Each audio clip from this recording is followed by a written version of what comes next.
Tadi itu sampun dibacakan yang untuk CV yang formalnya, ini sekilas aja karena mungkin banyak beberapa yang dari Kasmaji, saya mau sharing aja kegiatan di Kasmaji dulu. Saya masuk Kasmaji itu 94, lulusnya 97. Kemudian kalau tadi Dokter Sally co-founder klinik ya, kalau saya co-founder Cileader ya dulu dok, tahun 96. Kemudian ada panitia Spansa juga, terus kemudian finalis Paskibra juga tahun 96. Nah ini untuk inspirasi mungkin ya, bagi yang putra-putrinya banyak kegiatan di sekolahan, tetap bisa kok sekolahnya juga di UGM gitu ya dok ya. Oke, itu selingan aja. Next-nya. Sudah berganti slide-nya? Memang agak lemot ini. Karena jadi host ini loh, jadi agak grogi ininya. Oh, menikah sudah kelihatan ya, sudah berganti ya. Oke. Nah, ini tadi telah disebutkan Dokter Sally, adik kelas ini Dokter Sally ini yang cantik menik-menik ini, penata laksanaan karya selama pandemi. Judulnya seperti ini. Nah, ini sebenarnya kalau untuk penata laksanaan karies meniko tidak terlalu banyak jauh berbeda dok, antara sebelum pandemi dengan setelah pandemi. Yang membuat berbeda itu mungkin lebih ke seperti Dokter Ari tadi ngendiko lebih ke penataan ruang, kemudian patient safety, kemudian dentist safety-nya seperti itu. Kalau untuk prosedurnya sendiri sebenarnya tidak terlalu banyak perbedaan seperti itu, nggak apa-apa. Nanti kita ulas sedikit, kita mulai dari karies, kemudian nanti manajemennya, kemudian prokes ruang kerja tadi banyak diulas oleh Dokter Aryani, sampun, kemudian nanti penutupan. Oke, kita lanjut. Nah ini, menurut hasil Rikesdan tahun 2018 menyatakan proporsi terbesar masalah gigi di Indonesia itu gigi berlubang, rusak atau sakit 45,3%. Ini termasuk cukup rendah, karena sebelumnya saya lupa tahun berapanya ini. Kemarin saya sempat baca-baca lagi, itu sempat 60% seperti itu. Karena memang banyak sekali. Ini non sewu ada yang ada terdeteksi karies ini banyak sekali. Ini tahun 2018 sudah mulai cukup banyak dokter-dokter gigi begitu ya. Terus kemudian fasilitas kesehatan untuk poli gigi juga sudah semakin bagus. Nah, ini nilainya semakin menurun. Kemudian untuk masalah kesehatan mulut itu ada gusi bengkak atau abses ya, tadi edem tadi 14%. Ini juga cukup menurun.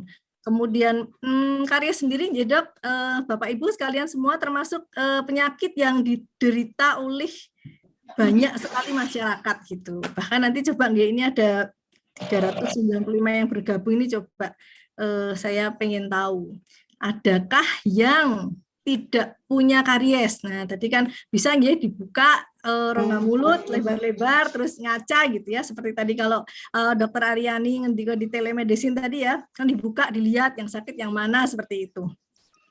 Kalau ada yang nggak punya karies, ya nanti japri saya hadiahnya spesial dari saya. 11 nggak ada karies ya. Kalau sampai 11 nggak ada karies atau tidak ada bekas tumpatan atau tambalan gitu ya, nanti japri saya. Kalau ada ini luar biasa sekali ini berarti. Halo, terdengar ya suara saya ya? Coba. Terdengar, dokter. Alhamdulillah. Jadi memang karies ini diderita hampir seluruh masyarakat di Indonesia maupun di dunia seperti itu, karena memang penanganannya kadang-kadang terabaikan.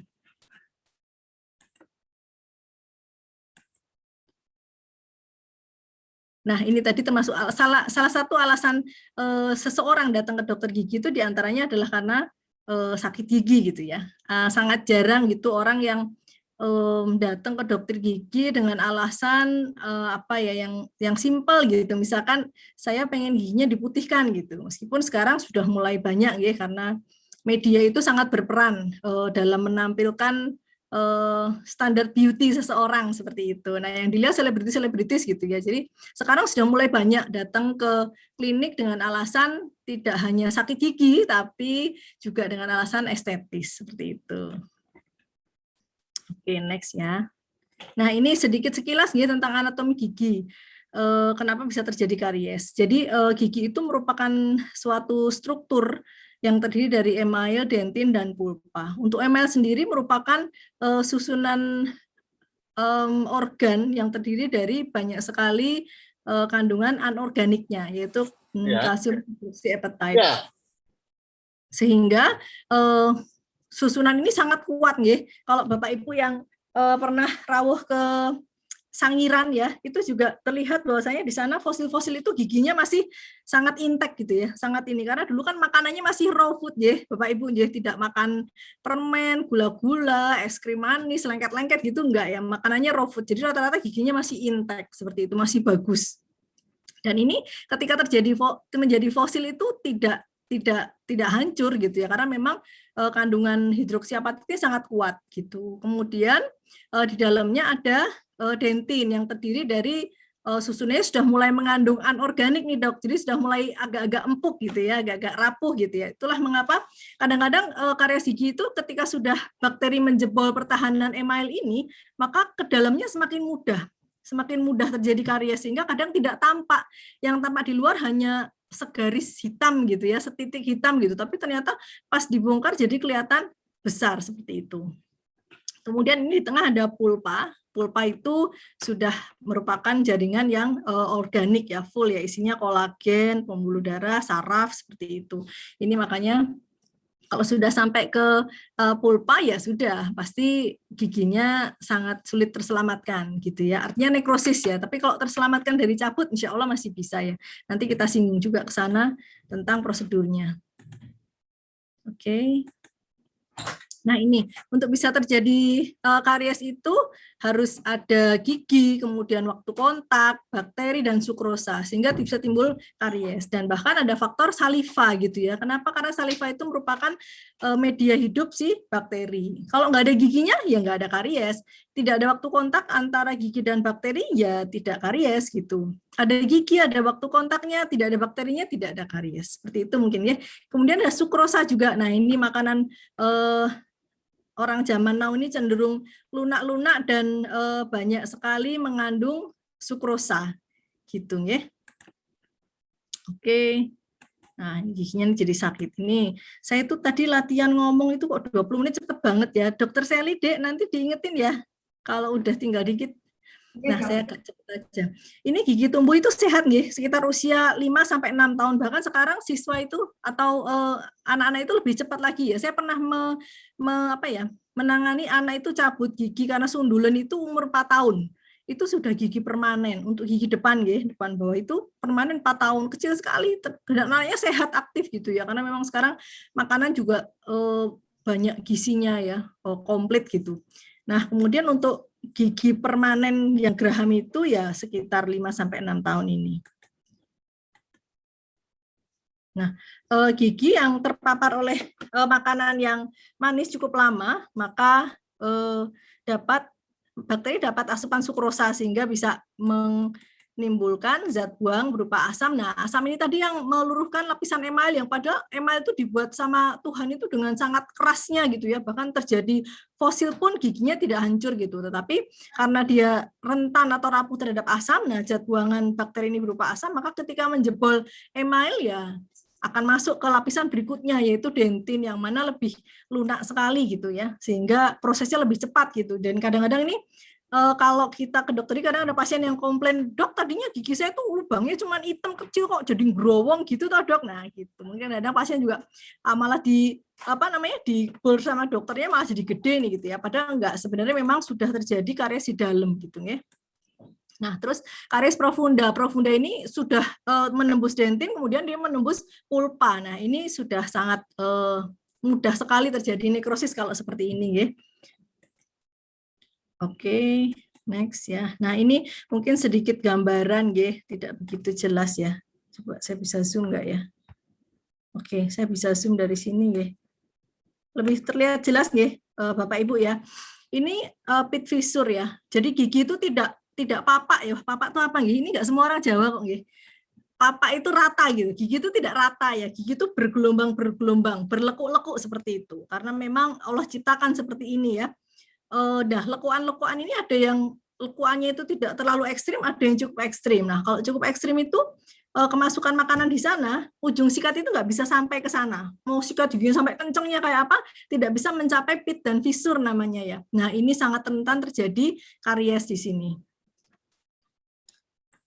Nah, terus kemudian kalau sudah kena karies, kemudian apalagi ini di sini sudah mulai membayang ya, kalau terlihat kalau Bapak Ibu yang menggunakan layar agak lebar dengan laptop ini, kelihatan di sini sudah ada membayangnya ya. Ini sudah mulai masuk ke dentin kalau seperti ini. Nah, ini tadi kadang-kadang pasien itu tidak aware ya, malah kadang-kadang ya tadinya saya nggak apa-apa ya dok, malah sama dokternya jadi makin gede gitu ya. Padahal sebenarnya memang sudah seperti itu. Ini titiknya kecil ya, sebelah kanan ini titiknya kecil, tapi ini dalam sekali nih. Terlihat dengan adanya kehitaman yang sangat jelas di tengah ya. Itu pasti sudah masuk ke bagian pulpa. Ini juga sama, jadi bentuknya memang dia itu unik ya gitu. Sangat dalam pit fisurnya. Nah, ini kadang-kadang pasien kurang bisa memperhatikan di sini. Kalau apa namanya, sebenarnya sudah ada yang cukup dalam ini, lubangnya cukup dalam seperti ini, harus dengan proteksi pulpa ya.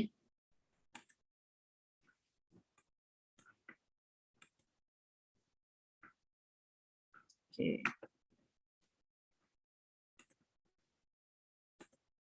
Nah, ini saya cepetin aja nggih, Dek Sally. Tadi sudah saya sebutkan email superficial ya, di bagian pit fisur. Kemudian kalau masuk dentin sudah sangat amat mudah berkembang menjadi lebih besar, yang kadang-kadang juga diabaikan oleh pasien gitu ya. Kemudian ada orang dengan hipersensitivitas sehingga baru apa namanya lubang kecil aja kan sudah masuk ke dentin ya. Meskipun kecil masuk ke dentin, dia tuh dengan hipersensitivitas. Jadi kalau kita bilang suka pasiennya rewel gitu, padahal sebenarnya enggak, karena memang beliau ini merasakan ngilu.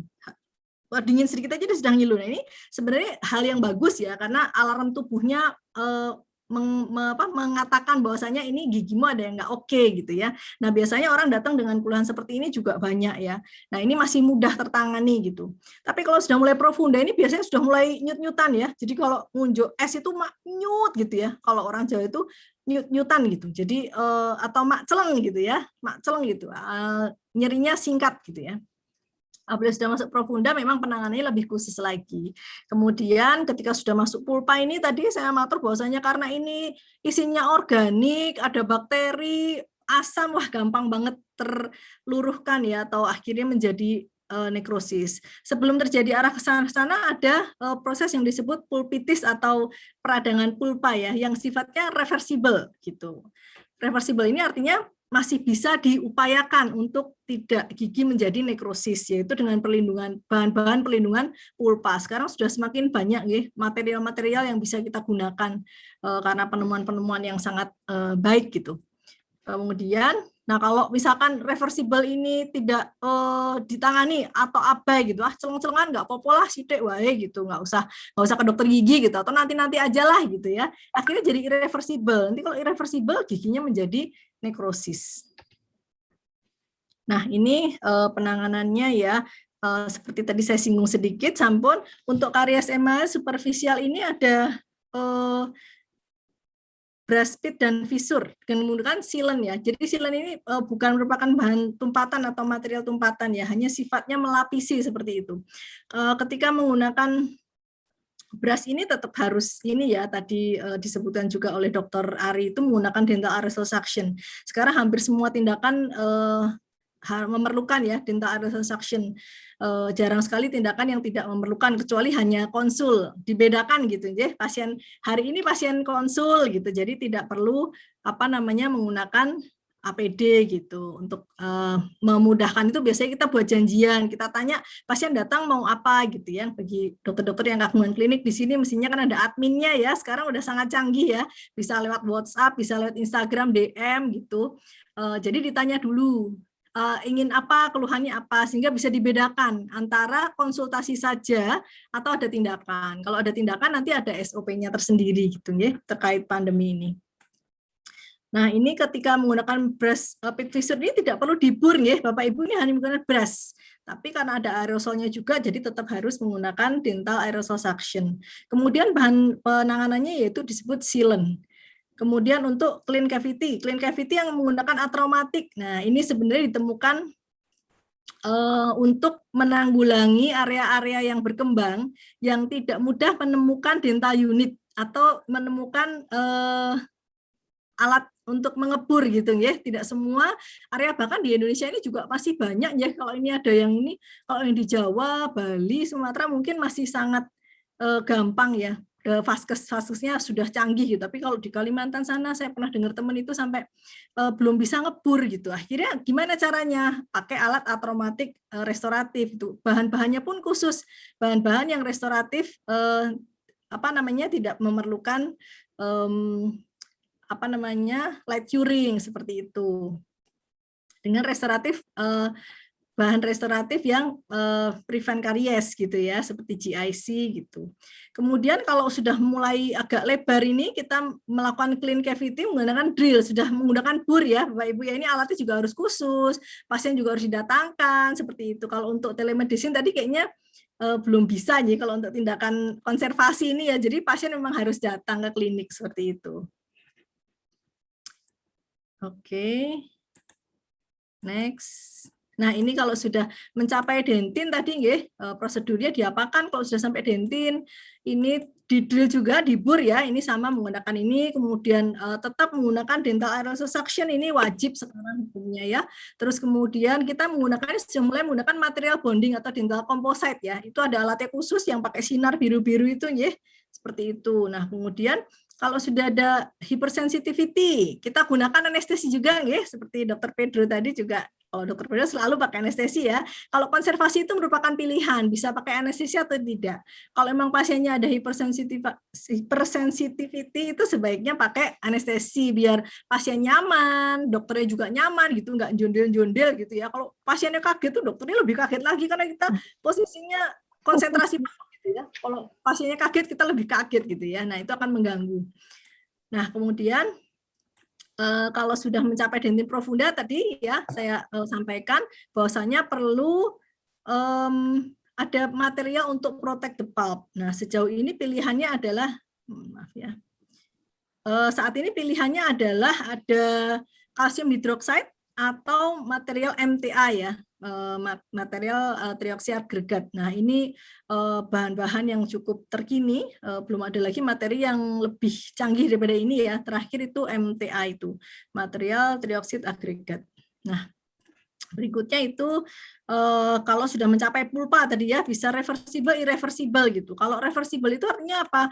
Artinya biasanya keluhan pasien itu masih berupa makceleng gitu ya, atau nyerinya singkat. Ketika ada rangsang dari luar itu nyerinya singkat. Biasanya rangsangnya berupa dingin ya, dingin. Kalau hangat itu dia makceleng itu mungkin berbeda ya. Itu mungkin lebih ke irreversible karena sudah mulai ada gas gangren, sehingga ketika gas gangrennya memuai itu rasanya cereneng-cereneng gitu. Nah, kalau yang karies pulpa reversible ini lebih ke makceleng gitu ya, singkat dan ini gitu. Singkat dan cukup menimbulkan ketidaknyamanan gitu ya. Nah, ini penanganannya seperti apa bersama dengan dentin tadi ya, dengan pengeburan, kemudian dengan anestesi, kemudian kita gunakan juga material untuk melindungi pulpa seperti itu. Nah, kemudian ketika sudah mencapai irreversible, keluhan pasiennya klinisnya biasanya gimana? Biasanya itu pasiennya itu cenut-cenut gitu. Jadi biasanya lebih dirasakan malam hari. Kenapa gitu ya? Karena mungkin orang sudah tidak beraktivitas, orang tidak bekerja. Jadi rasa sakit ini muncul gitu. Ketika siang kita abaikan, kita mungkin nyut-nyutan tapi masih harus kerja gitu, konsentrasi apa gitu. Tapi ketika mulai malam hari tidak ada kegiatan, tubuh beristirahat, sinyalnya mulai muncul. Nah, biasanya orang makanya saya tuh kalau malam, kalau malam tuh udah ngapa-ngapain dok, udah habis makan, udah selesai nyut-nyutan. Nah, ini biasanya ini sudah mencapai pulpa dan sifatnya irreversible. Artinya apa? Artinya bakteri sudah menyusup masuk ke rongga pulpanya, sehingga memang harus dibersihkan rongga pulpanya. Nah, ini yang disebut endodontik. Tadi pagi Prof. Nina ya sudah matur kalau di luar negeri itu memang sudah spesifik, kalau konservasi itu khusus endodontik. Nah, kalau di Indonesia itu masih ada juga yang estetisnya ya kalau untuk konservasi ya. Nah, kalau endodontik sendiri ada one visit atau satu kunjungan dan kemudian ada multi visit atau beberapa kunjungan. Nah, apa yang membedakannya? Nah, ini kurang lebih nggih. Kalau satu kunjungan ini pembersihannya dilakukan dalam 1 kali kunjungan. Seperti itu. Jadi awal mulanya dibuka dulu giginya sampai membukanya cukup besar ini ya, sampai melongo gitu kalau orang Jawa, sampai melongo gitu. Jadi giginya aja kecil ya, Bapak Ibu, giginya itu gedenya paling segede jentik ini ya gigi itu. Nah, ini dibersihkan, dibuka, dibersihkan dalamnya. Akan lebih lebih baik pengerjaannya kalau kagungan dental loop ya, biar lebih jelas gitu ya. Jadi kelihatan mana akarnya, giginya aja sejentik gimana saluran akarnya gitu ya, masih kecil-kecil sekali gitu ya. Nah, ini bisa menggunakan dental loop gitu, atau lebih canggih lagi mikroskop dental. Wah, ini mungkin beberapa ada yang sudah kagungan ini di kliniknya ya, seperti di RSGM, UGM itu sudah ada mikroskop dental, yaitu lebih jelas lagi agar pembersihannya lebih maksimal gitu ya. Nah, ini dilaksanakan dalam satu kunjungan. Apa yang dilakukan dalam saat kunjungan itu yaitu pembersihan ruang pulpanya tadi dari tanah, darah, dan sisa-sisa jaringan pulpanya. Kemudian pembersihan jaringan pulpa di akar gigi. Jadi di akar giginya juga harus dibersihkan. Tidak hanya di rongga pulpanya, tapi juga di akar giginya. Kemudian selain melakukan pembersihan, juga melakukan sterilisasi ruang pulpa dan saluran akar. Gimana cara menyeterilkannya? Dengan cara menggunakan bahan-bahan yang terkini. Ya, bahan terkininya itu ya NaOCl, tidak ada, belum ada material lain yang SOP atau standar ya.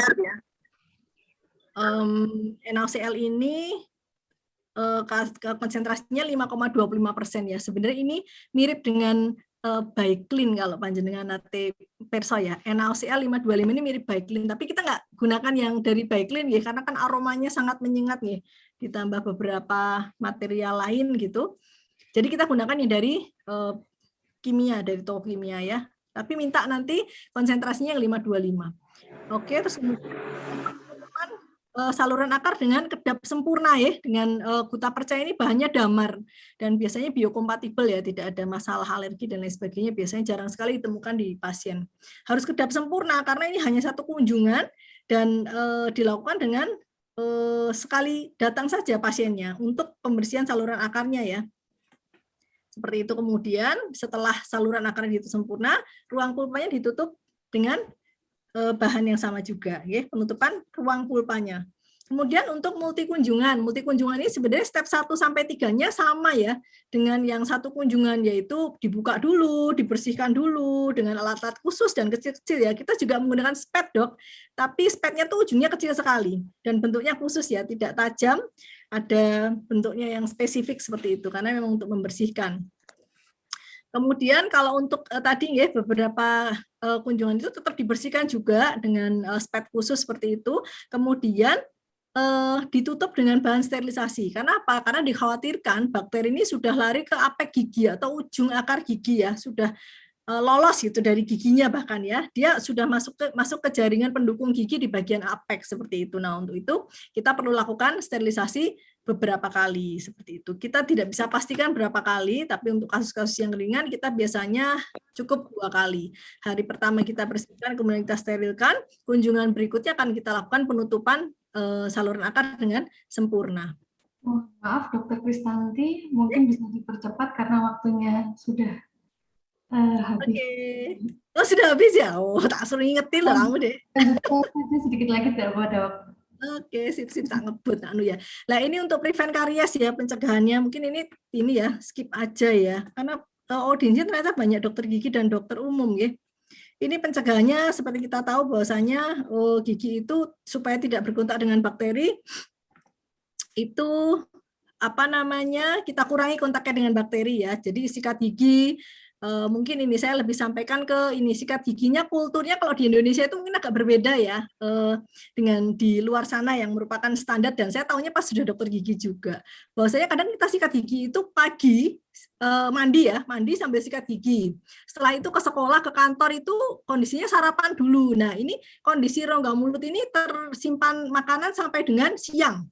Nah, siang nanti belum sempat sikat gigi sudah makan lagi. Ketemu sikat gigi lagi biasanya sore, pas pulang kantor, pulang sekolah, mandi sore sampai sikatan. Malam sekarang sudah banyak yang teredukasi kalau malam sebelum tidur harus sikatan, tapi kalau dulu sih ya enggak gitu ya. Nah, ini mungkin kulturnya agak dirubah ya Bapak Ibu. Jadi kalau mau sarapan dulu. Karena malam kan sudah sikatan, sudah bersih. Pagi sarapan dulu sampai menjelang waktu berangkat, kemudian nanti mandi baru sikatan. Itu gigi akan kondisinya bersih sampai nanti siang ketemu makan siang. Kalau mau makan siang bawa sikat gigi boleh monggo, tapi kan agak repot ya, biasanya juga jarang saya juga melakukan ya. Tapi kalau di luar negeri sudah seperti itu, siswa bawa sikat itu biasa. Makan siang, habis makan siang mereka sikatan.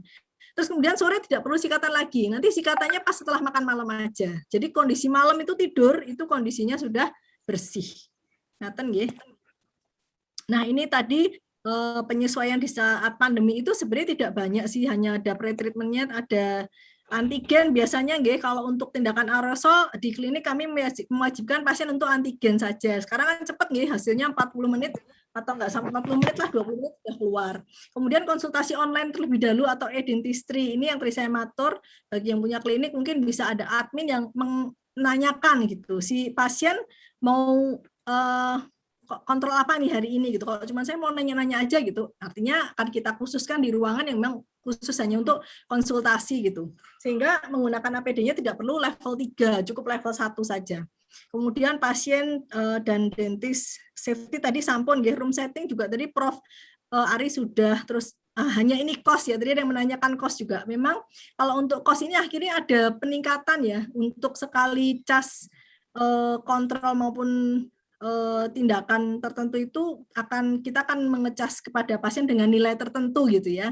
Tidak saya sebutkan di sini karena bervariasi, karena memang untuk antigennya, kemudian untuk APD-nya seperti itu. Kemudian untuk yang lain-lain sepertinya sama nggih. Untuk tadi sudah banyak disinggung oleh Dr. Ari. Nah, ini salah satu contoh ya, ini kebetulan saya pakai hazmat ini seperti ini di klinik Dokter Gigi Inan di Jogja, teman ini kebetulan ya.